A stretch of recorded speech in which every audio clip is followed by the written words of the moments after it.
Nós encontramos lá na profecia de Jonas, no capítulo 1, os versículos 1, 2 e 3. Vamos ler Jonas 1, de 1 a 3. Vamos ler todos juntos a uma só voz, vai ficar bonito. Veio a palavra do Senhor a Jonas, filho de Amitai, dizendo: Dispõe-te, vai à grande cidade de Nínive e clama contra ela, porque a sua malícia subiu até mim. Jonas se dispôs, mas para fugir da presença do Senhor, para Tarsis. Tendo descido a Jope, achou um navio que ia para Tarsis. Pagou, pois, a sua passagem e embarcou nele, para ir com eles para Tarsis, para longe da presença do Senhor. Vamos orar. Pai querido, é noite de bênção, de alegria, e tudo que eu te peço agora, Senhor, do fundo do coração, é que essas palavras dos meus lábios, assim também o meditar do meu coração, que eles sejam agradáveis diante de ti.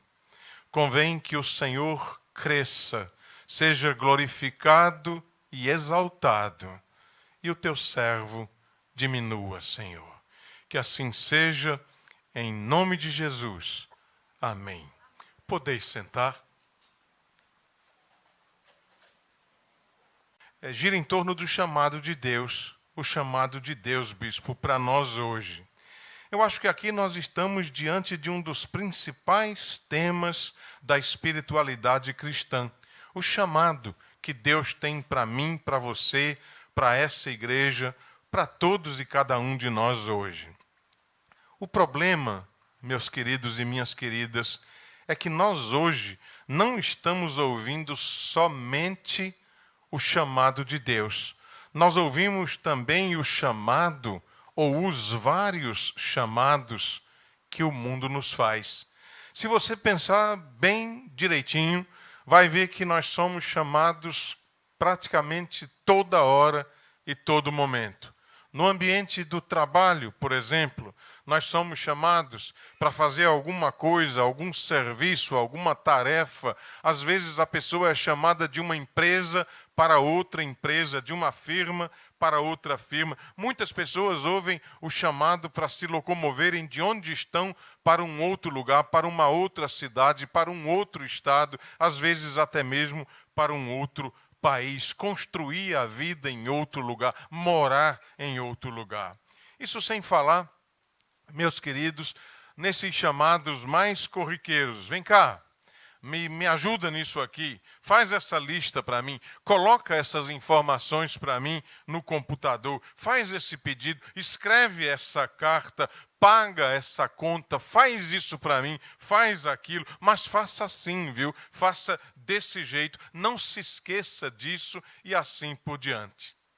Para não ficar somente por aí, nós lembramos ainda do chamado que nós recebemos através do poder da propaganda. Ela nos cerca, ela nos seduz por todos os lados. Compra isso aqui, prova isso aqui, experimenta isso aqui e assim por diante. Nós somos chamados também pelo mundo da política. Vota em mim, vota no meu partido, vem se filiar ao meu partido. Nós somos chamados em casa pela esposa, pelo marido, pelo filho, pela filha, pelo pai, pela mãe, pelos nossos irmãos, pelos nossos amigos, pelos nossos vizinhos. De novo, faz isso aqui para mim, vamos ali comigo, me dá uma carona, me dá uma mãozinha, me leva ali e assim por diante.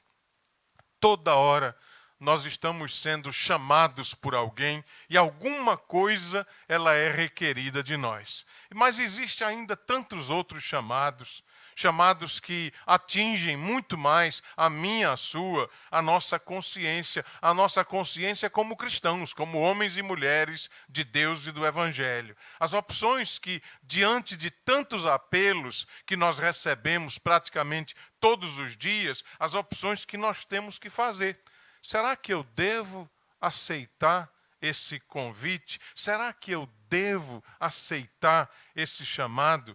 São os dramas da consciência que muitos de nós vivem, as implicações por trás de todos esses apelos e chamados que nós recebemos e ouvimos ao longo de cada dia que nós vivemos. Aqui nós pensamos mais na questão ética, na questão moral, por trás de cada um desses apelos. Às vezes nem tanto, às vezes menos, mas às vezes muito forte.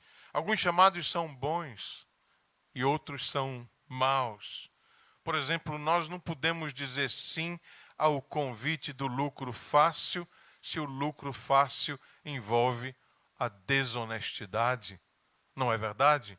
Não podemos dizer sim ao convite da mentira. Não podemos dizer sim ao convite da traição. Isso só para dar alguns exemplos. Com isso eu quero dizer que alguns chamados, alguns apelos atingem mais a nossa consciência, alguns nós precisamos e devemos atender e outros, como homens e mulheres de Deus, como cristãos, nós precisamos ter a coragem de dizer não e de recusar mesmo. Quer um exemplo? Abraão recusou crer na existência de vários deuses. Moisés recusou se dobrar diante do poder opressivo do faraó do Egito.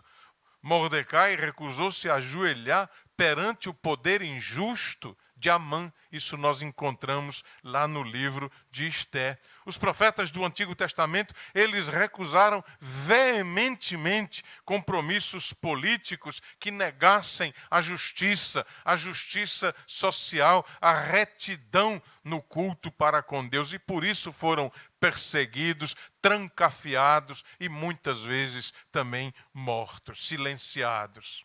Os primeiros cristãos, eles se recusaram a negar a ressurreição de Jesus e por isso foram perseguidos. Também foram crucificados, degolados, queimados, apedrejados e assim por diante. Ao longo da história da igreja, a gente vai ver tantos outros exemplos. Eu lembro tão rapidamente, São Francisco de Assis, ele recusou a riqueza injusta do seu pai, preferiu viver como um pobre. Leon Tolstói, ele se levantou na antiga União Soviética contra o regime que oprimia os camponeses. Mahatma Gandhi, ele se levantou contra a opressão causada pela ocupação inglesa lá na Índia. Deu um grande exemplo de resistência pacífica. O arcebispo Dom Oscar Arnulfo Romero, ele pregou contra a ditadura militar lá em El Salvador e por isso ele foi assassinado com uma bala no peito, celebrando uma missa. O teólogo alemão Dietrich Bonhoeffer, ele resistiu ao nazismo e por isso foi colocado num campo de concentração e foi enforcado. O pastor batista Martin Luther King Jr., ele também se levantou a sua voz contra o racismo nos Estados Unidos e também foi assassinado. O teólogo suíço Karl Barth, ele se negou a prestar uma saudação a Hitler e por isso ele foi expulso da Alemanha, foi impedido de ensinar na Universidade Teologia. Nelson Mandela, ele se levantou contra o regime de segregação racial na África do Sul, o apartheid, e por isso ele passou 27 anos na prisão, mas saiu de lá para ser o primeiro presidente negro de uma África do Sul livre. Não faltariam exemplos, a gente podia ficar aqui só falando e falando de homens e de mulheres que tiveram de fazer uma escolha, que tiveram de fazer uma opção, tiveram que escolher entre o que é certo e o que é errado e muitas vezes pagando com a própria vida. Você percebe o que é que acontece na prática e na verdade? Toda hora nós estamos recebendo algum tipo de chamado, algum tipo de apelo. Basta acordar, levantar, sair da cama e tudo começa. E diante desses apelos e chamados, muitas vezes eu e você temos que fazer escolhas. Umas mais, outras menos importantes, mas todas elas estão diante de nós e pedem de nós uma resposta, uma atitude, uma coerência, uma escolha entre o que é certo e o que é errado. Outro aspecto que ainda podemos mencionar é que esse é um tema, um tópico muito importante na espiritualidade cristã. O chamado é um dos temas principais do cristianismo. Tudo na Bíblia começa com um chamado. Abraão foi chamado, Moisés foi chamado, Josué, os juízes, todos os reis, os profetas, todos eles foram chamados por Deus para uma tarefa, para a realização de uma obra e também de uma missão específica, sem falar no próprio Jesus. Ele escolheu apóstolos e discípulos, conferiu-lhes uma missão, uma dignidade na vida, uma missão de pregar o evangelho, de batizar os crentes e novos convertidos, a missão de ser igreja no mundo. E o chamado de Jesus foi um chamado radical, para não dizer radicalíssimo. Não faltam exemplos em todo o Novo Testamento. Mateus deixou a coletoria de impostos, que era um negócio altamente lucrativo e rentável. Zaqueu também deixou a mesma coisa, ele era um publicano. Pedro deixou a profissão de pescador e assim por diante. Esse é um assunto importante. Tudo nas Escrituras, seja do Antigo ou do Novo Testamento, seja do Testamento hebraico ou do Testamento cristão, tudo isso tem a ver com o chamado, com aquilo que Deus pede de mim e de você e das nossas vidas. Que tipo de missão Ele tem para mim? Que tipo de tarefa? Que tipo de engajamento eu preciso responder ao Senhor com a minha vida? Mas o problema, bispo, é que muitas vezes nós vivemos como pessoas que têm pouca consciência disso. Nós vivemos, às vezes, como pessoas que não se preocupam com esse tema, com esse assunto, com a importância dele. E quando isso acontece, as coisas podem ficar bem complicadas, porque quando isso acontece, eu e você nos tornamos alheios a um dos principais temas e a uma das principais características da espiritualidade cristã, que é o chamado de Deus, de Jesus para mim e para você hoje. Foi com isso em mente que eu resolvi enumerar o mais rápido possível 3 chamados que eu considero de extrema importância e de relevância para a igreja de nosso Senhor nos nossos dias. O primeiro tem a ver com o texto que nós acabamos de ler, que se encontra ali na profecia de Jonas, capítulo 1, versículos de 1 a 3. Jonas era um judeu, foi chamado para pregar em Nínive. Nínive era a capital do Império Assírio. Noutras palavras, era a capital do império arqui-inimigo de Israel. Os assírios, eles eram politeístas, eles acreditavam em muitos deuses, isso era inaceitável para um judeu. Eles eram uma grande potência mundial. Israel fazia parte daquilo que nós podemos chamar de sua geografia de conquistas. Mais cedo, mais tarde, os assírios haveriam de atropelar Israel. Você percebe como foi difícil o chamado de Jonas? Eles eram inimigos de verdade, assírios e israelitas. Agora vem Deus e chama Jonas e diz: eu quero que você vá para Nínive e nessa cidade eu quero que você pregue a minha misericórdia para que as pessoas se arrependam e eu não venha a destruir essa cidade no meu zelo e na minha ira, porque esse povo tem pecado diante de mim. O problema é que tudo que um judeu zeloso queria era a destruição dos assírios. Era a destruição dos ninivitas. Se você fizesse uma pesquisa de intenção e de desejo naquela época, provavelmente a destruição desse império seria o primeiro lugar, ocuparia o primeiro lugar, até porque era uma questão de sobrevivência para os israelitas. Esse chamado de Deus foi tão difícil que Jonas fugiu dele.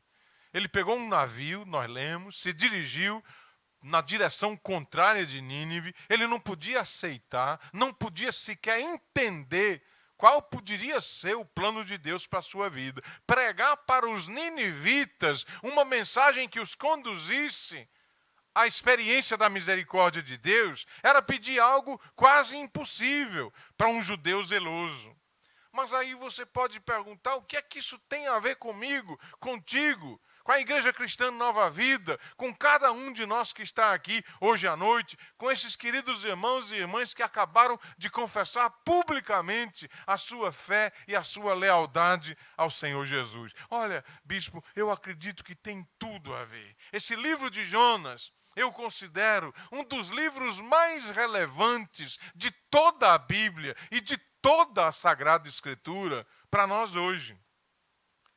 Não é verdade que também eu e você somos chamados a pregar o amor de Deus hoje? Não é verdade que também eu e você hoje somos chamados a pregar e vivermos a misericórdia de Deus? Mas também não é verdade que muitas vezes eu e você fugimos disso, ou pelo menos tentamos fugir dessa tarefa?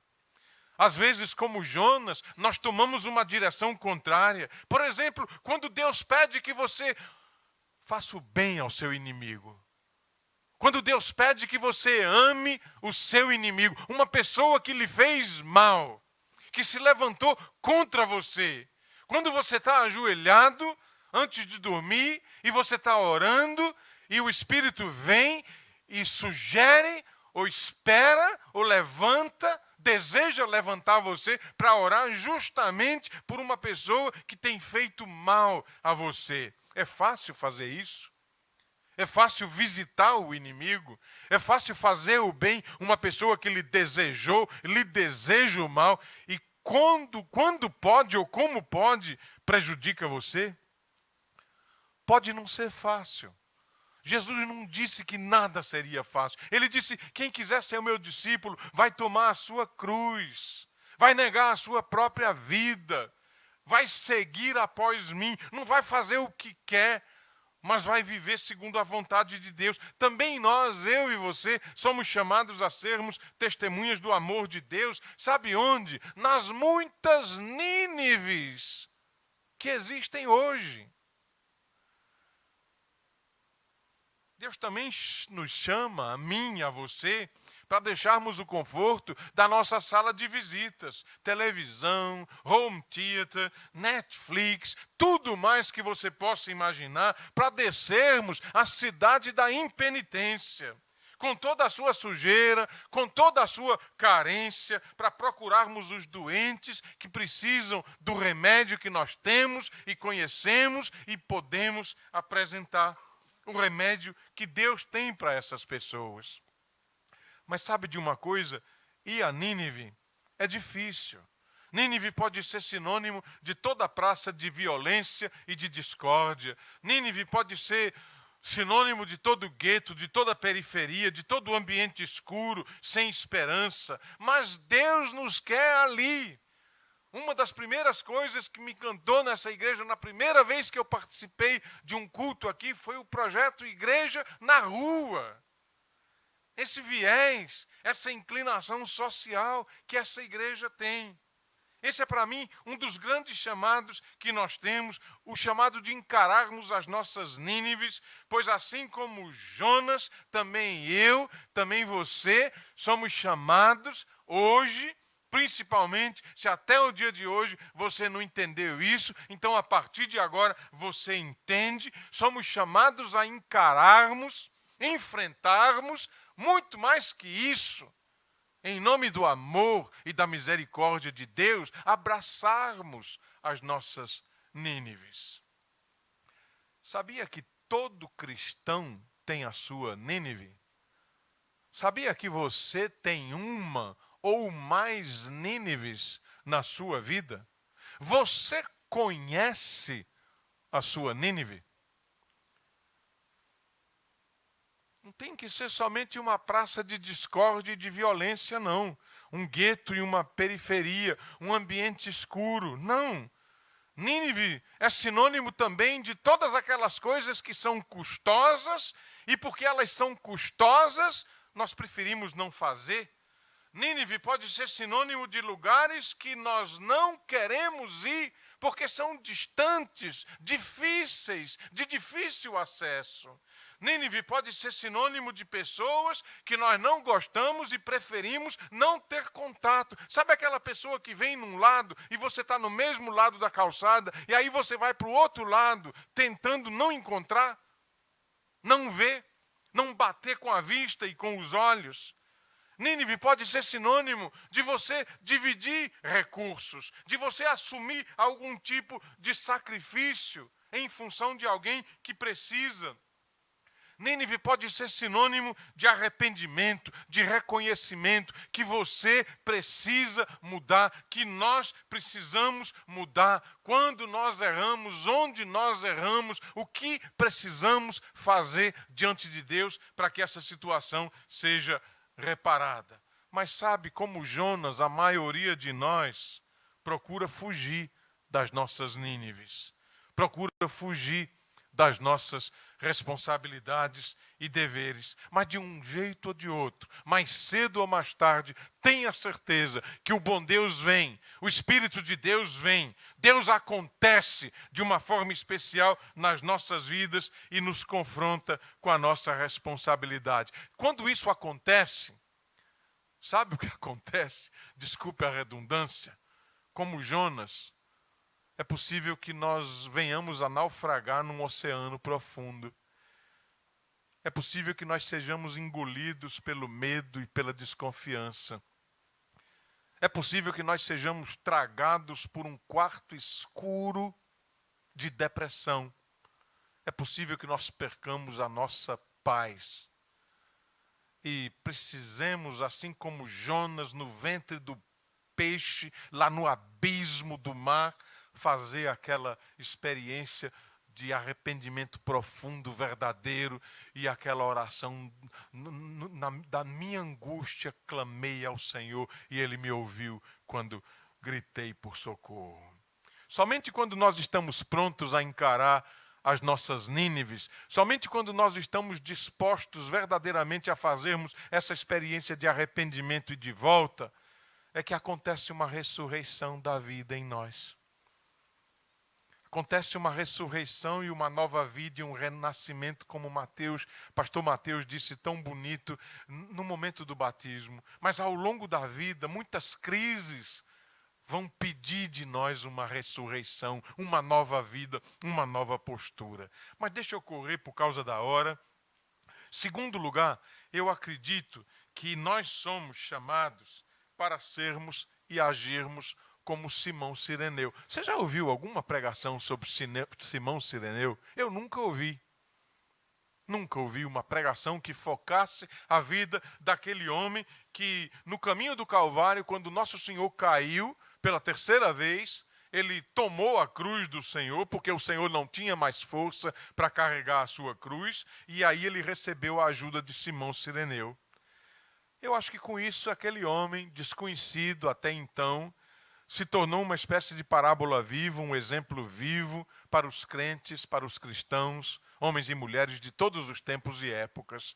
Ser como Simão Cireneu, para mim, significa ajudar os necessitados a carregarem as suas necessidades, os doentes a lidarem com as suas enfermidades, os solitários a conviverem com a sua solidão, aqueles que se sentem enfraquecidos a viverem com as suas fraquezas, a fazerem, quem sabe, a experiência do apóstolo Paulo: quando estou fraco é que sou forte. Se você não tem o dom de curar, as pessoas às vezes ficam pensando, mas eu não recebi o dom de curar. Mas e aí, você pode visitar os hospitais, você pode visitar as pessoas que estão doentes. E quando você visita uma pessoa no hospital com uma doença, seja grave ou seja não, você leva germes de vida ali naquele quarto, ali naquele hospital.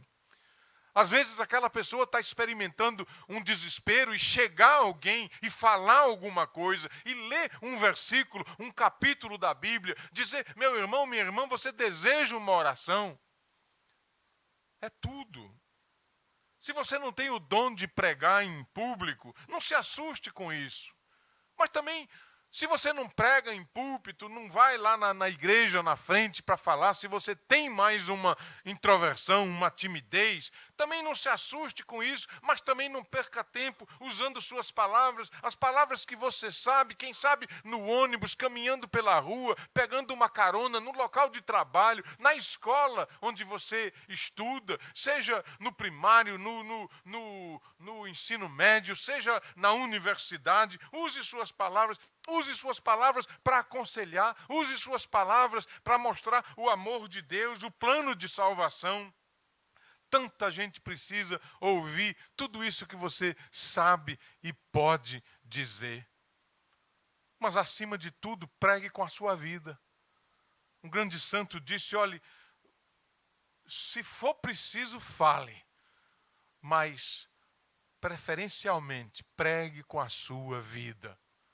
Não adianta falar de Jesus se nós não encarnamos Jesus no nosso dia a dia, na nossa caminhada e na nossa existência. Eu acho que quem leva isso a sério, quem se espelha em Simão de Cirene, empresta sua vida, sua força, sua disposição, sua saúde e até mesmo sua fé, aquelas pessoas que em algum momento, por alguma circunstância, estão sem vida, sem força, sem disposição, sem saúde e, quem sabe, até sem fé. Para mim, esse é um dos grandes chamados que a igreja e cada cristão tem hoje. Naquele capítulo fantástico de Marcos 5, de 1 a 43, tem um endemoniado que está fugindo de Jesus. Jesus vai lá e cura aquele homem, expulsa todos aqueles demônios que oprimiam aquele homem. Ele não queria saber do evangelho. Mas tem uma mulher também que há 12 anos sofria com uma hemorragia, que ela desesperadamente quer apenas tocar na orla, no manto de Jesus. Um que está fugindo, o outro que está buscando. Mas tem também a filha de Jairo, o chefe da sinagoga. Ela estava em coma e foi o pai dela que interpelou Jesus pela cura da sua filhinha. E esse é o papel da igreja. É o papel de Simão de Cirene. Levarmos as pessoas a Jesus. Levarmos Jesus até as pessoas. Levarmos as pessoas até a igreja. Levarmos a igreja até as pessoas. Para mim, esse é um dos grandes chamados. Terceiro e último lugar, eu acredito que nós somos chamados a crermos e também a agirmos. Fazermos uma síntese entre fé e obras. Tem gente que faz tudo, mas não acredita. Tem gente que acredita em tudo, mas também não se ocupa em fazer aquilo que pode. Eu acho que isso no Evangelho fica perfeitamente demonstrado por aquelas duas irmãs chamadas Marta e Maria, e você conhece essa história. Elas eram irmãs de Lázaro e Jesus foi visitá-los e elas tiveram um comportamento bem diferente. Marta, muito ocupada, os afazeres domésticos, fazendo almoço, limpando a casa, arrumando, vou botar a toalha mais bonita, vou deixar tudo fantástico, afinal de contas, o Messias vem aqui. Maria não conseguiu fazer nada. Ela, só de pensar, Jesus vem aqui, já foi tudo. Ela deixou tudo, ela não conseguiu mais pensar em nada. A Escritura Sagrada, o Santo Evangelho diz que ela quedou-se aos pés de Jesus para ouvi-lo, deixou tudo, deixou a casa, o almoço, a arrumação, a toalha bonita, tudo podia ficar para depois. Tudo isso podia esperar. São dois comportamentos bem distintos, bispo, mas às vezes eu penso, às vezes eu sonho com a síntese entre essas duas mulheres.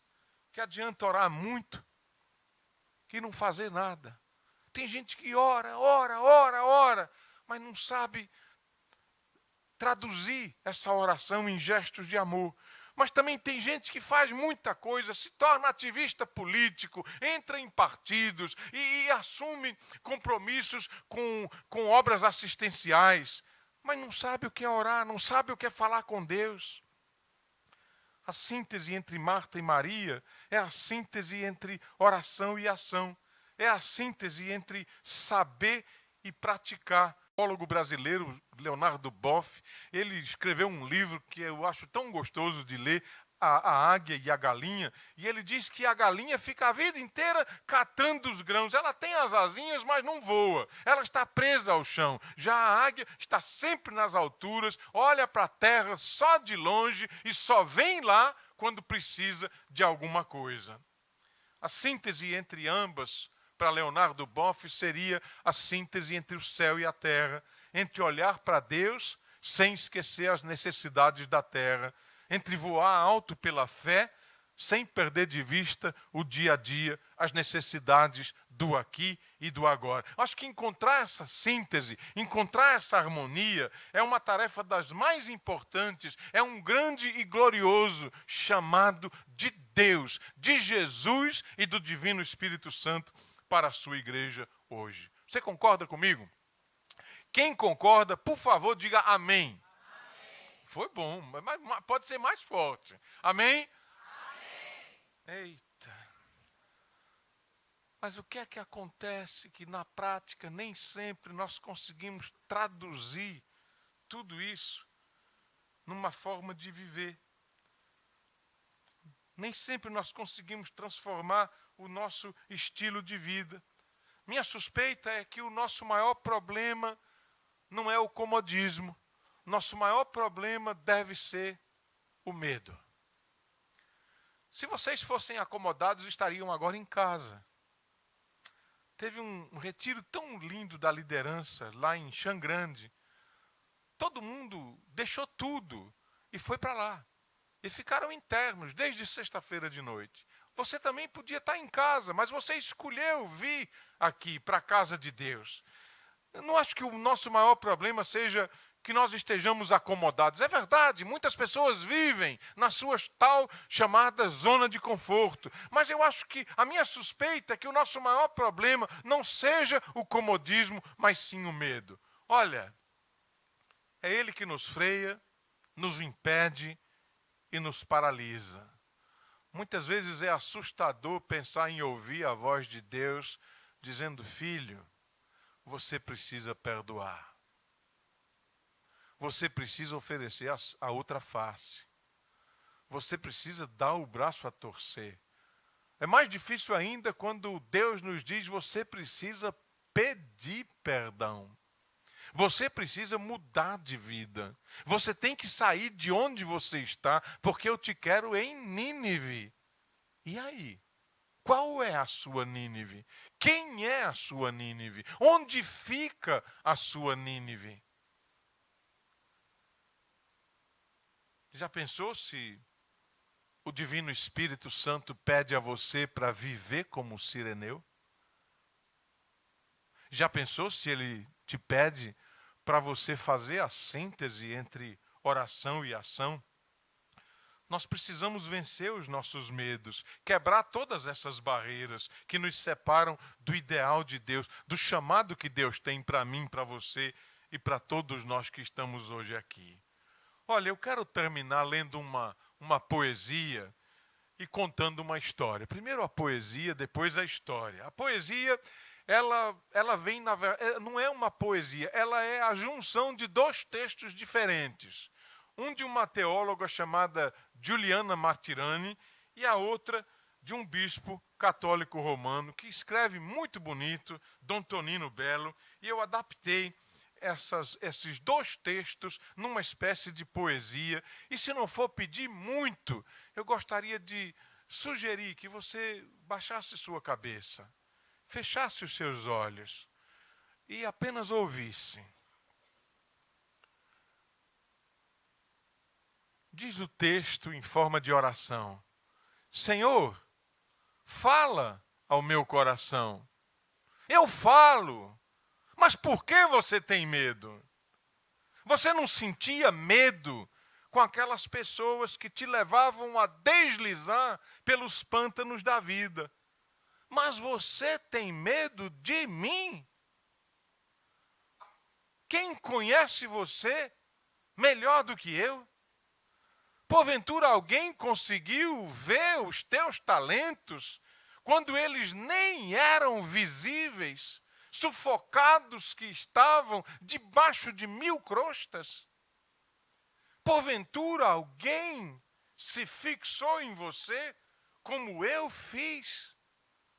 Se eu conheço você tão bem, se você me conhece tão bem, por que você tem medo? Me diz, quem foi que te fez companhia naquelas noites de solidão? Quem foi que pelas mãos da providência nunca deixou faltar o teu alimento, tua moradia, as tuas vestes, assim como dos teus filhos? Mas você fica pensando que isso tudo não passa de uma fantasia, de uma autossugestão. Às vezes você pensa até que talvez tudo isso seja uma loucura. Mas eu te respondo, ao mesmo tempo que te pergunto: é loucura subir juntos, eu e você, você e eu, o monte da felicidade? Não era loucura, sim, confiar cegamente naquelas pessoas que, na verdade, eram mais cegas do que você? É por acaso loucura a dimensão do Espírito sobre a qual eu quero fazer você voar? Será que a verdadeira loucura não é permanecer plantado no chão, quando, ao contrário, nosso Pai te quer fazer um instrumento em suas mãos, te dando asas para voar? Não tenha medo, não é loucura, não é fantasia, não é autossugestão. Fique tranquilo, apenas me siga, ouça a minha voz, se agarre às minhas asas, comece a voar comigo. Quando eu sentir firmeza, vou deixar que você voe sozinho. Mas uma hora dessas, você vai ter que voar sozinho. Você precisa tornar-se adulto, me ajudar. Foi para difundir o amor do Pai que eu deixei você me conhecer. Foi para amar e ser amado e mostrar o amor do Pai aos outros através dessa relação de amor que eu tenho com você e você tem comigo, que você precisa mostrar que o amor de Deus é verdadeiro, é coisa séria e concreta. A poesia termina com uma oração. Senhor, às vezes eu penso que o Senhor só tem uma asa. A outra não é que o Senhor não tem, é que a outra o Senhor deixa escondida, talvez para me mostrar que o Senhor não quer voar sem mim. Foi por isso que o Senhor me deu a vida, para que eu fosse seu companheiro de voo. E viver é abrir a asa, a única asa, com a confiança de, quem sabe, no voo tem um grande amigo, tem o Senhor. Ensina-me então, Senhor, a voar contigo. Você pode, por favor, abrir os seus olhos. Eu já estou terminando, mas eu quero fazer isso ainda, te contando uma história de 1 minuto, viu? Pode contar, bispo, viu? Olha, quem aqui já ouviu falar de um homem chamado Edmund Hillary? Edmund Hillary, levante a mão. Esse homem foi o homem que foi o primeiro ser humano a escalar o Monte Everest. Chegou no topo de um monte que tem 8.848 metros de altura. Na Suíça eu subi no Monte Titlis e ele tem 3.020 metros. Acredite, lá em cima, no topo, você vai por 3 teleféricos até chegar lá. Quando você olha para baixo, tudo parece que você está num avião, literalmente, de tão pequenininho que fica. Esse Everest é 3 vezes mais alto. Essa façanha ocorreu no dia 29 de maio de 1953. Ele recebeu a mais alta condecoração que a rainha da Inglaterra oferece a qualquer pessoa. Pouca gente sabe que 1 ano antes, em 1952, Hillary fez a sua primeira tentativa de escalar o Everest, mas foi uma tentativa frustrada, porque uma grande tempestade alcançou eles quando eles estavam mais ou menos lá pela metade daquela subida. Mesmo assim, algumas semanas depois, Hillary foi recebido com muita honra. Quando ele entrou, as pessoas aplaudiram muito, vibrantemente, muitos aplausos. apesar da tentativa fracassada. Depois de ser ovacionado em 1952, um ano antes de conseguir verdadeiramente escalar o Everest, depois de ser muito aplaudido por todas as pessoas que estavam ali, ele pediu silêncio, silêncio, silêncio.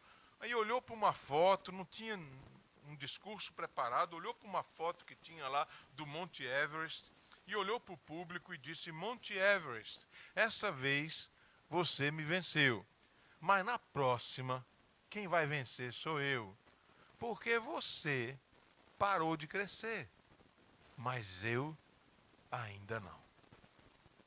Amém? Você parou de crescer? A estatura de um filho, de uma filha de Deus, pode ser de uma envergadura muito maior do que 8.848 metros de altura. Jesus disse que a fé remove montanhas. Vocês vão fazer coisas muito maiores do que essas que eu fiz. Tende fé em Deus. Se pedirdes alguma coisa em meu nome, assim lhes será feito. Essa história é para mim uma fonte de inspiração, porque eu e você precisamos olhar para as montanhas de dificuldades e de problemas das nossas vidas, como Hillary olhava para o Monte Everest. Eu e você ainda não paramos de crescer, Deus ainda não terminou a sua obra em nossas vidas, por isso nós ainda podemos crescer, muita coisa ainda pode acontecer, muita coisa ainda pode mudar nas nossas vidas, mas para isso nós precisamos de coragem. Coragem e vontade. O bispo no retiro dizia: sabedoria, coragem, disciplina. Não é verdade? Disciplina espiritual. Bem-aventurados são aqueles que fazem a experiência de Jonas, de Simão Cireneu, que de alguma forma conseguem fazer uma síntese entre Marta e Maria, que de alguma forma se lançam adiante com coragem e olham para o Monte Everest e dizem: você parou de crescer, mas eu ainda não. Bem-aventurados são aqueles que hoje, agora, se sentem chamados. Vocês que foram batizados agora são chamados a viverem como Simão Cireneu, a tomarem e atenderem o chamado de Jonas nas suas vidas, a fazerem uma verdadeira síntese entre Marta e Maria, mas não somente eles, também nós, todos nós.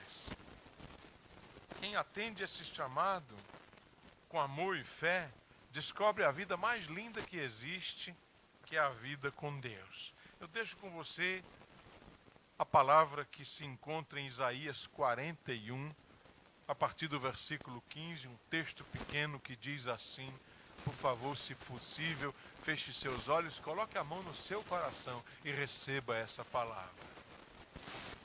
Assim diz o Senhor: eis que eu vou fazer de você um trilho novo.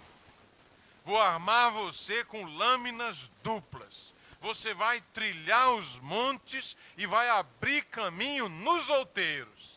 Você ainda vai se alegrar no Senhor, no Santo de Israel, porque o Senhor vai tornar o deserto em sua vida como um açude de água. A terra seca será transformada num manancial, para que todos vejam, para que todos saibam que a mão de Deus fez isso. Farei de você um trilho novo, armado com lâminas duplas. Que Deus abençoe a sua palavra nos nossos corações e nas nossas vidas. Amém.